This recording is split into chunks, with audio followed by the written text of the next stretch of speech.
Hi Sagittarius, welcome to the channel. I'm your master cosmologist and the head cheerleader to the stars. I'm coming on today to provide a relationship message for you all.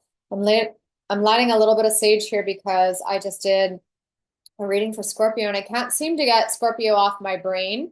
So that might be a message for you guys right off the bat. You can't get someone out of your mind or off your brain. And you might need to clear that. Take a little breaky break and intentionally cut off from the other person's energy. Lucky you guys, you actually don't have anything in your sign right now. No major planetary bodies. Asteroids, yes, but not big planets or anything. And I just heard pain in the asteroid. We're throwing some Sag humor out today.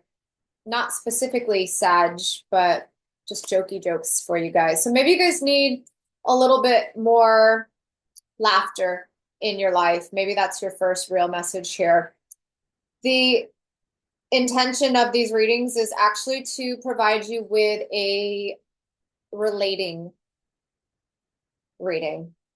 Meaning this might be about love. There's going to be elements that relate to actual intimate relationships, but the bigger message that wants to come through is relating with all things in general, because it's up for reconfiguration right now. The Earth's in Libra, which means it's on the table. It's in our reality and we got to deal with it.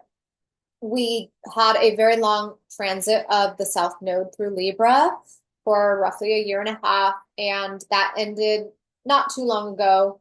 But now that Libra Earth is here, Sun's in Aries, Earth's in Libra, we really got to look at it. We really got to address it, and we really have to make changes. Really, really. I'm going to be working with a tarot and an oracle deck, the Tarot of Curious Creatures and the Dream Weaver's Oracle.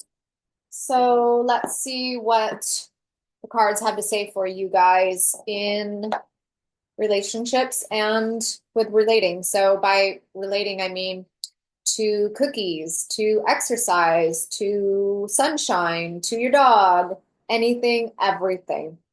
So just different considerations to look at dealing with the world around you. For the wind that blows our sails. Interesting. He's got almost like a superhero vibe there. And what I'm getting is that you're not the superhero in everybody's story. Sometimes you play a villain role. I know you like to think you're the superhero, Superman, Superwoman of the Zodiac, but sometimes you are the karmic in someone's situation. Sometimes you are the bad guy, and that's okay. We all are. So maybe there's a sense of letting that blow away with the wind and forgiving yourself that needs to come through. I feel like that's Neptune at the last degree of, yeah, shady behavior. This is the nastiest, meanest, bad guy character in the entire tarot deck. And he's come up in everybody else's readings almost, so don't take this too personally.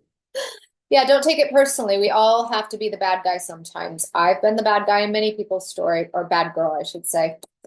And the next card under that on the bottom of the deck is the Three of Wands. That's such a Sagittarian card. There's brighter days ahead. There's new stories. There's new characters to play. There's new roles ahead. So where you have been this, forgive yourself, let it go. I'm getting this idea of you don't have to hold the sword. Or what is the saying? Like holding the sharp end of the sword is going to injure you. Mercury is at 0 degrees of Aries today, and words are just gone. It's basically like getting your head severed off which is the equivalent of becoming a brand new character. When your head gets chopped off and you go to 0 Aries and you go retrograde over Neptune at the final degree, final minute of the zodiac, you step into a new character, you step into a new existence. It's a reset. So it's almost saying you can alchemize, you can change, you can become the superhero or superheroine that you've always wanted to be. You can be the wind beneath our wings, Sag, and lift us and take us higher. You can inspire us. There can be aspirations. Maybe there's a sense too that some of your aspirations have found no traction, or the sails weren't puffed up and weren't going anywhere, like no wind in your own sails. There's this feeling to me here of giving too many other people the power to blow you in the right direction or to puff you up or to be that wind, that trajectory, that motion initiator in your life. Maybe there's a card here. I'm just going to grab it out because, and that one wants to come out too, because I feel like it's what I'm trying to articulate, and the picture is worth 1,000 words, which is the 5 of Cups. I'm feeling this kind of vibe from you guys. Some leftover old woe is me, sad, deflated, like she got the puff punched out of her and she's wallowing and focusing on what went wrong and how she wasn't all that she dreamed to be when she was a little girl. When I grow up, I want to be Superwoman and save humanity and save animals and rescue people from burning buildings, all that kind of stuff, all that jazz. Feeling a little bit like ego inflation or kicked, stomped on, feeling down. The other card I pulled is the Hierophant.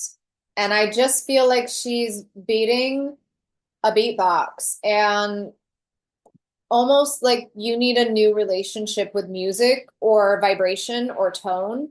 That's a very important remedy for you. Anytime you get into this type of 5 of Cups, dejected, downward trajectory, feeling oriented in the negative instead of that Sag arrow pointing up, up and away, throw on some good music. It doesn't even have to be positive music. It's whatever amps you up and gives you that tone that you need in that moment to accomplish the superhero task or even the ordinary task. Maybe that's the message there, is just this sense of being knocked down 6 times, get back up 7. This 7th time can be your final time where you don't actually have to get kicked down into the dirt anymore and disheartened, where you become the wind beneath your wings. You are the wind into your sails. And it's because you're high vibration and you are so intelligent and so smart. Cat fight in the background. That you know how to self-modulate. There's a self-modulation. Maybe that's something that you get to also express to the world at large and lead us into positivity, MO, modus operandi, where you really get to be that Sag that you always dreamed of being. And what else did I set out here? Oh, that's that and that. Yeah. With this card relating to the rest of the world, keeping us focused on what's ahead, what's coming, the future, the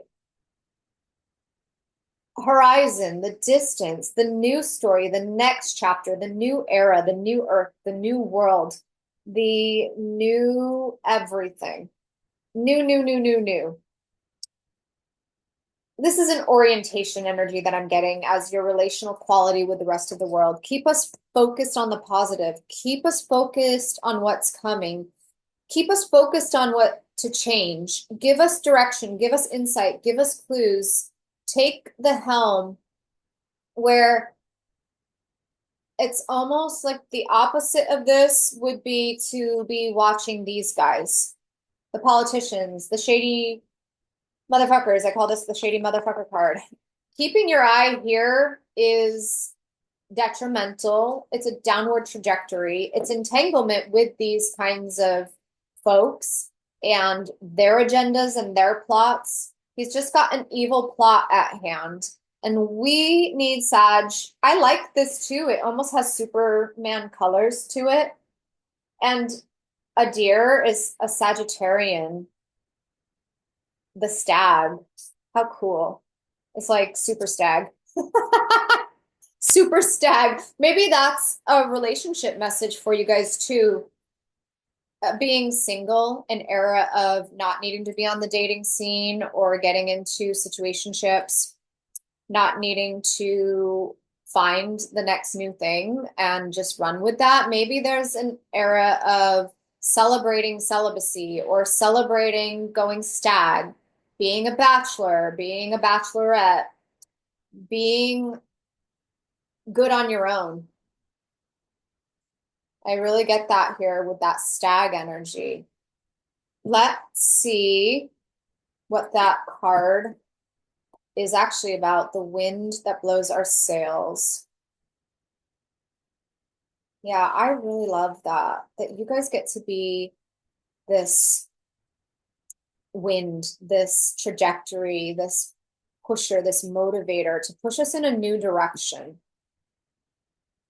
The wind that blows our sails, blowing us on the right course, aligning us, setting our sights true, getting our headings, getting our bearings. We need that from you. We all need that from you. You can be that type of person in someone's life when they are only focused in this energy and stuck and not seeing what else, what better, what more, what's positive, what's going right in their lives, and being in a Debbie Downer kind of energy. That's you guys. You're our upliftment movement. Yeah, it's so funny. It says the first meaning is forward movement, coming out of a slow period, a time for action. We have been in such a slump and such a stagnant energy, and your clarity of having nothing going on in your sign might make you guys the forerunners, the leaders, even more than Aries, where you get out there and you just start leading by example, leading in your energy, volunteering, making change, being the change. That's what I'm getting there for you. Let me pull one more card. I just feel like one other concept wants to come out for Sagittarius. I feel like I'm losing my voice. I've been doing a lot of these today. Like a marathon. Ooh, it's a marathon, not a sprint. You have to let everybody else know that, Sag. That's your forte. That's your superpower. That's your foresight. Three of Swords. I'm reading this as complaining, actually, and whining. To end that in you. And then also your tone. You're setting the tone for others around you. If you don't bring this ish around, guess what? I don't think other people can vibe in your vicinity, in your hood, in your concentric world. It has just such a positive impact on other people if you just stay out of this altogether. All right, I think that's it for you guys. Thank you for coming in and joining and listening today, and I will see you again. Bye.